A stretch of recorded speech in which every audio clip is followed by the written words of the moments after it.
Alors la paracha de cette semaine commence par le mot Vaishma. Il a écouté. On va parler un petit peu de l'importance d'être à l'écoute. Quelque chose qui n'est pas du tout évident chez un homme. Et quelque chose, c'est une des qualités, c'est un des éléments qui peut permettre à l'homme de monter très haut et d'arriver à des grandes réussites. Cette paracha, où selon certains avis, c'est passé après Matan Torah, après qu'on a reçu la Torah. La Torah l'a mis avant Matan Torah. Et cette paracha où on reçoit la Torah, elle commence par le mot Vaishma Yitro. Yitro, il a écouté. Et déjà Rashi, il est étonné, il dit, mais qu'est-ce qu'il a écouté de particulier? Parce que si la Torah met en valeur Vaishma, c'est que d'être prêt à écouter, c'était déjà quelque chose d'énorme. Il dit Rashi, Kriyat Yamsouf ou Milchemet Amalek. Il a écouté la déchirure de la mer et la guerre de Amalek. Alors la déchirure de la mer, on comprend. Mais la guerre de Amalek, pourquoi ça l'a tellement interpellé? Mais en tout cas, il dit Rav Eliyahu Lapian, ce que Yitro a écouté, David, ce que Yitro était prêt à écouter, ça lui a donné toute sa réussite, une vie extraordinaire, une grandeur. Il a rajouté une paracha dans la Torah. Il a été marqué pour toutes les générations. Yitro, il a réussi à avoir une famille et des descendants de niveau extraordinaire. Tout le peuple d'Israël est sorti l'accueillir. Il dit Rashi, 600 000 personnes étaient assises avec lui à table pour l'accueillir. Tout ça parce qu'il a écouté. Il dit, Rav Eliyahu Lapian, combien de gens écoutent de belles choses dans leur vie, des choses qui peuvent déclencher la teshuva, les bonnes midot, des bons chemins, et ils ne sont pas prêts à écouter. On voit que les nations, Shamroa Ami Mirgazoun, les nations, ils ont écouté, ils ont tremblé, mais ils n'ont pas bougé. Écouter et passer à l'action, c'est Yitro qui nous l'a appris. Et ça, c'est l'introduction pour la Torah, pour l'évolution d'un homme. Être à l'écoute. Alors on va tout de suite expliquer que être à l'écoute n'est pas un détail. Shlomo HaMelech parle beaucoup de cette qualité. Et il dit comme ça, Ozen Shomat Tochachat Chaim, une oreille qui est prête à écouter le message de vie, Bekerev Chachamim Talin, c'est elle qui va mériter de résider parmi les sages. Un homme, même le plus bête qui peut exister, mais qui est ouvert à l'écoute, il finira par être un grand sage et s'asseoir parmi les sages. Il dit Shlomo HaMelech aussi, Raïta ish chacham be'enav. Tu as vu un homme qui est sage à ses yeux. Il est sage, il ne veut pas écouter. Tikva l'exil mimenu. Un imbécile a beaucoup plus d'espoir que lui. Il dit là, Ma'or enaim yesamachlev. Quand quelqu'un il voit, il fait beau, le soleil est bleu, il y a du soleil, ça réjouit le cœur. Shmoa tova, une bonne nouvelle. Dashen Atzem. Elle rassasie les os. Ça veut dire, il est en train de nous expliquer, comme ça, tellement de versets du roi Salomon qui parlent. Ozen Shomat, l'oreille qui est prête à écouter. Il nous dit que l'oreille, c'est plus que les yeux. Pourtant, on est gai, on est joyeux quand il y a des belles choses à voir. C'est évident. La lumière, mais l'oreille, écouter des choses, des fois, c'est encore plus que ça. Il dit même, il amène la Gemara dans Baba Kama. Un homme, chas v'shalom, qui aurait blessé son ami, d'un membre, et même des yeux, il doit lui rembourser le prix du membre. Mais s'il a assourdi, il doit lui payer la valeur de tout son corps. Pourquoi? Parce que un des membres les plus importants, comme ça écrit Rabbeinu Yonah, c'est l'écoute.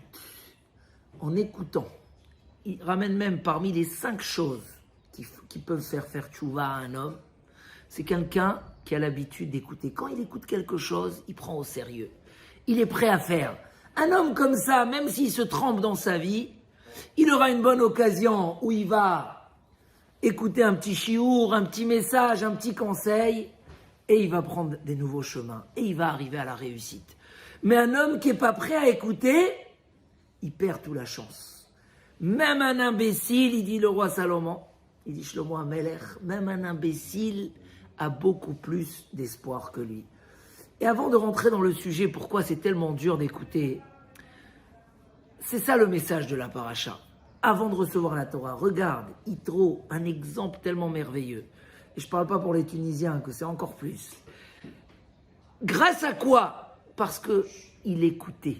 Quand il se passait quelque chose, il essayait de voir qu'est-ce qui se passe. Alors, on a toujours l'impression que ce n'est pas une question d'écouter, c'est une question de volonté, de recherche, on est d'accord? Pourquoi la Torah met en valeur l'écoute? Non, un homme de bonne foi, un homme qui veut avancer, alors il entend qu'il y a une synagogue au 24, il entend qu'il y a des cours de Torah, il entend qu'il y a le Daf Yomi, alors il s'intéresse. Pourquoi? C'est une question de Vayishma.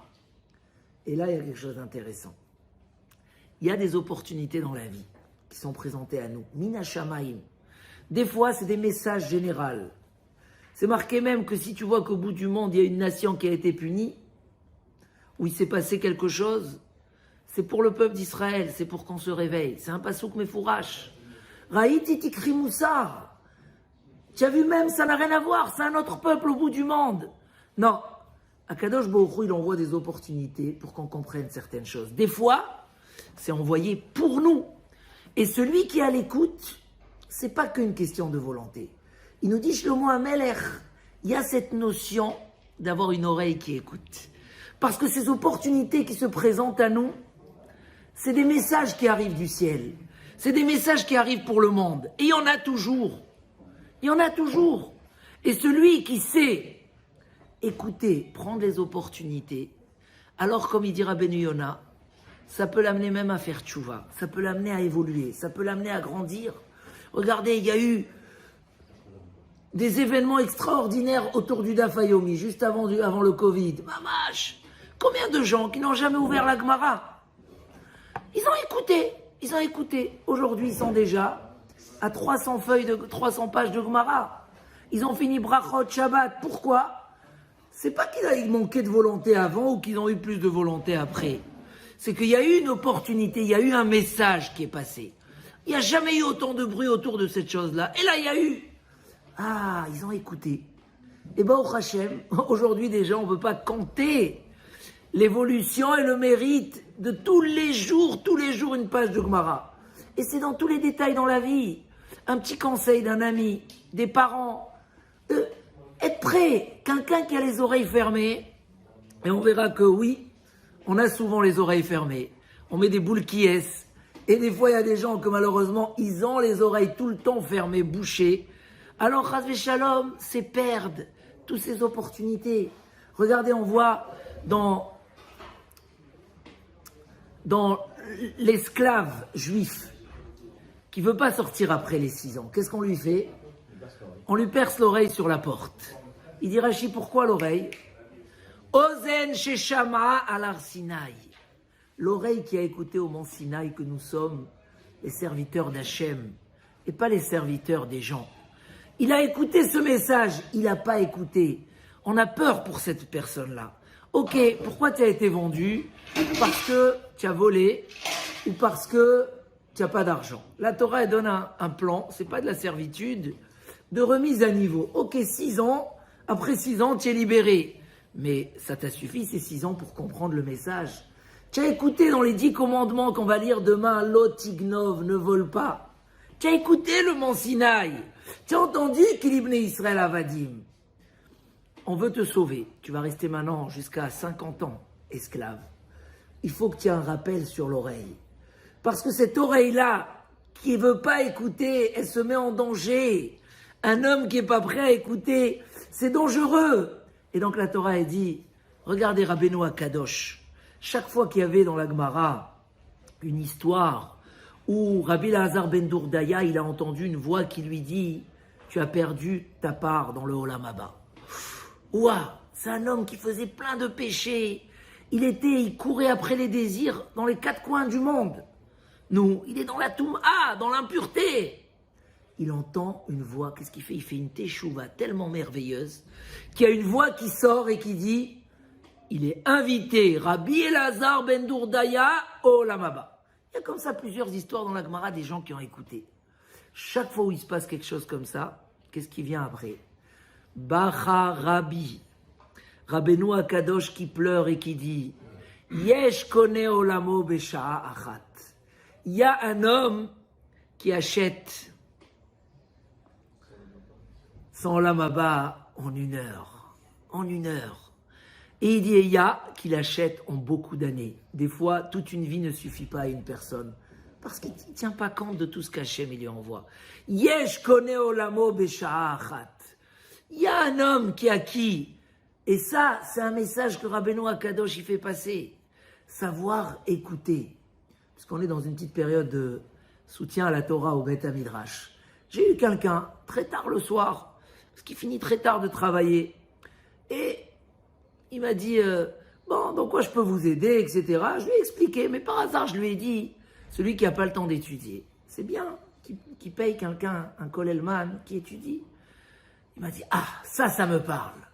Tout de suite. Mais pourtant, la somme, elle est importante. Il faut payer sur 1 année. Il m'a dit, Sachar Zevouloun. Ah, ça m'intéresse. Sans ça, on serait sur des petits centimes. Mais il s'est dit, waouh, je peux avoir un mérite d'étudier la Torah à mon compte. Tout de suite ça. Pourquoi?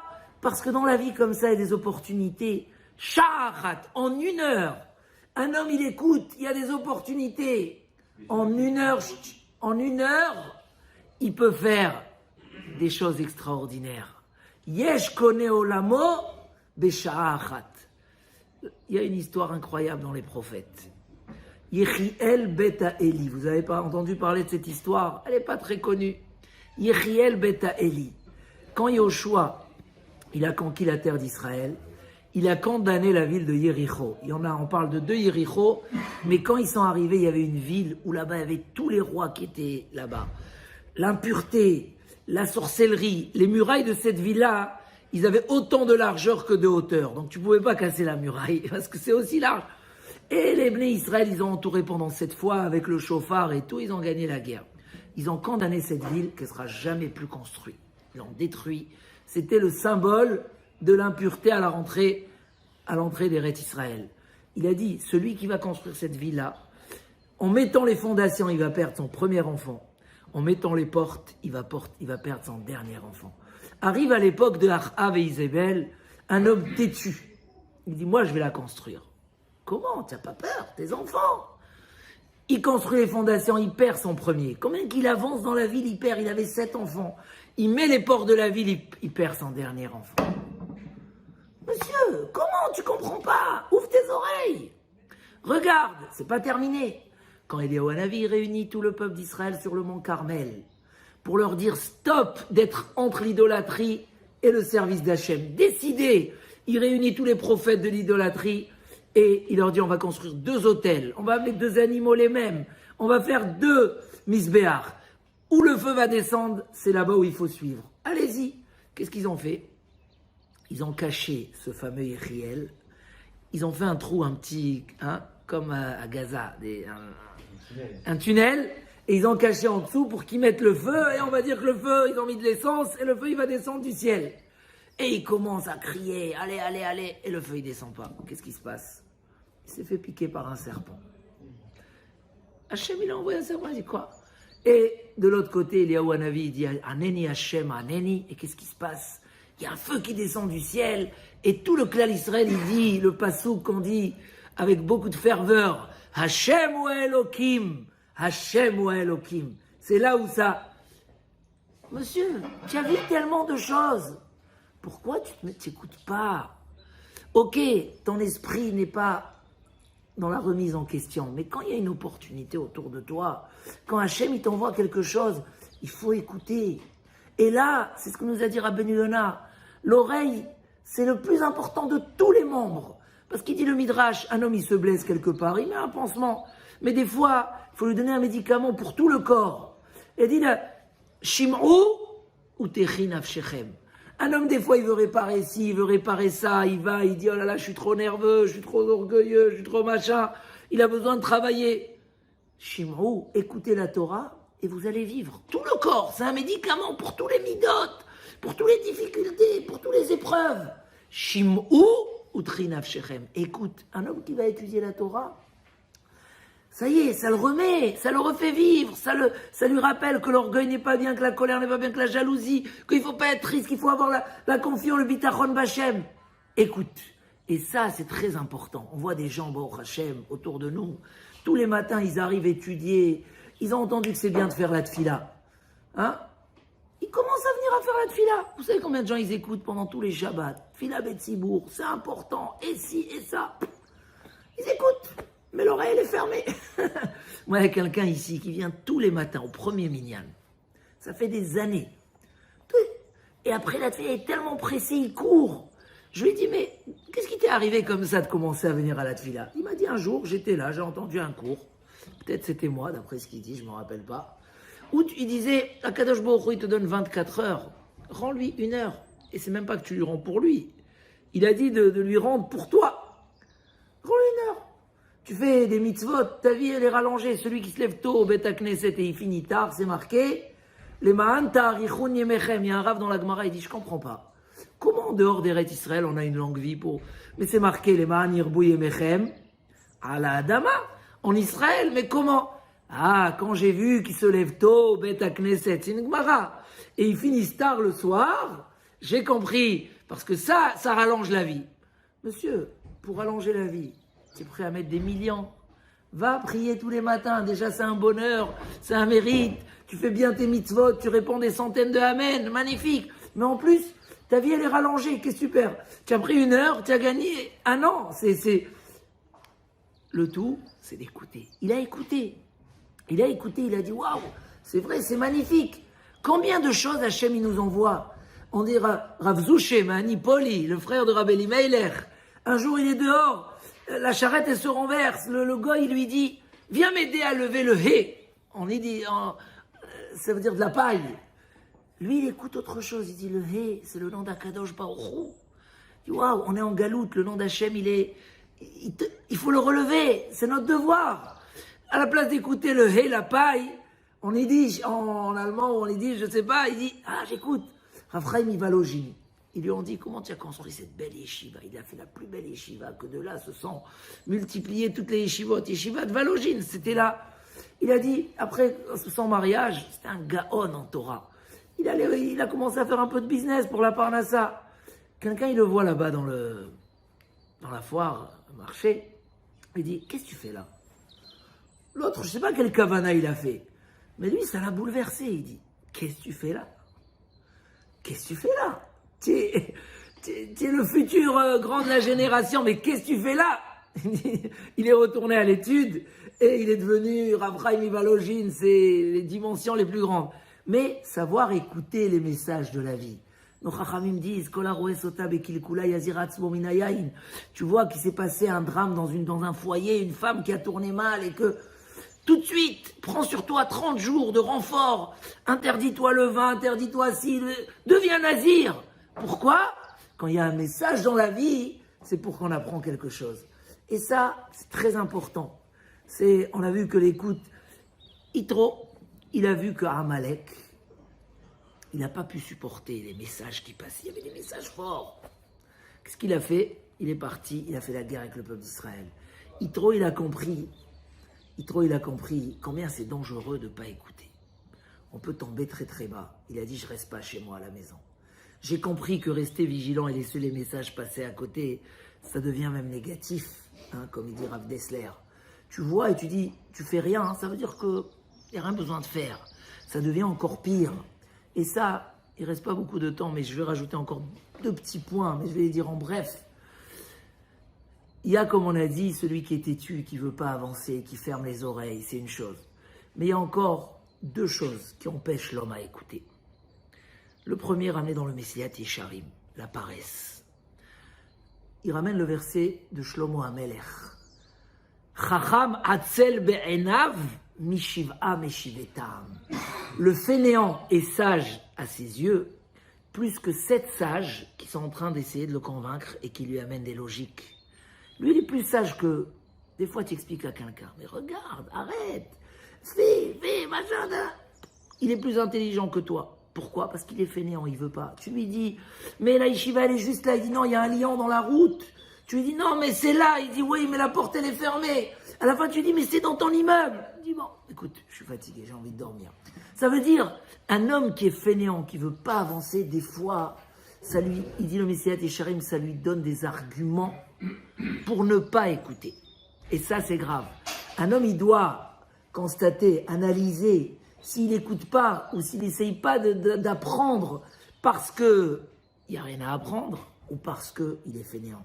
La paresse, il dit le Messilat Yesharim, crée des arguments, une machine de réponse. Il fait froid, il fait chaud, machin, si. Au final, il y a une raison, c'est la paresse. Ça aussi, c'est quelque chose. Yitro, il nous a montré pas de paresse. J'ai compris quelque chose. J'ai vu ce qui s'est passé avec Amalek. Je laisse pas tomber. Je sors au désert. Et c'est là la réussite. La deuxième chose, c'est ce que disent Chachamim, la letzanout, la moquerie. On appelle Amalek letz. Tu frappes le moqueur et l'imbécile devient sage. Moqueur, c'est Amalek et l'autre, c'est Yitro. Ça veut dire, c'est quoi la plaisanterie, la moquerie? C'est un grand sujet dans le Messilat Yesharim. Il dit, c'est un bouclier pour refuser tout message. Une moquerie repousse 100 messages de morale. Les tsanutachat dochamea tochachot. Quelle solution Hachem il a pour un homme comme ça? C'est la souffrance, il dit le Messilat Yesharim, parce que rien ne peut le réveiller. Il y a quelque chose, il se moque, il dit, ah, ceux-là, et c'est religieux, et ça, ils sont toujours les mêmes. Et là, il se moque. Pourquoi? Parce qu'il y a un message, ça le réveille. Il ne veut pas avoir une mauvaise conscience. Qu'est-ce qu'il fait? Letzanout. La letzanout, ça tue l'évolution, ça tue l'écoute. Et c'était ça Amalek. Il n'a pas pu supporter, il a dit, allez, je vais me moquer, je vais montrer que c'est rien du tout. Je vais sauter, vous savez, il y a une piscine bouillante. Il dit, allez, on va faire de ça. Hein, vous savez, celui qui est l'imbécile qui ne veut pas réfléchir. Allez, on saute, c'est pas grave, je me suis brûlé, ça va passer demain. Cette moquerie-là, la letzanout, en revanche, Tova mardut achat belibo shel adam. Une réflexion personnelle dans le cœur d'un homme. Un homme qui réfléchit, qui dit, ouais, il faut que j'avance, il faut que je... C'est mieux que Mea Malkouyot, c'est mieux que 100 coups. Dans le ciel, même un homme qui méritait 100 coups pour se réveiller. Avec un petit réveil personnel, il n'y a pas besoin de souffrance, pas besoin de difficulté. Un homme qui écoute, une petite prise de conscience, elle vaut plus que Mea Malkouyot. Alors, voilà, Bezrat Hashem, savoir, pas de moquerie, prise chaque chose au sérieux, savoir que Hashem il nous envoie, on a cette chance, Baruch Hashem, malgré qu'on est en galoute, d'avoir autant de shiurim, de endroits qui nous renforcent, entourés de rabbanim, d'amis, de conseils positifs. Si on est à l'écoute, Bezrat Hashem, on a une réussite garantie, une évolution qui ne s'arrête pas et un succès extraordinaire. Mais Chayil El Chayil, de succès à succès, Bezrat Hashem, Chazak ou Baruch.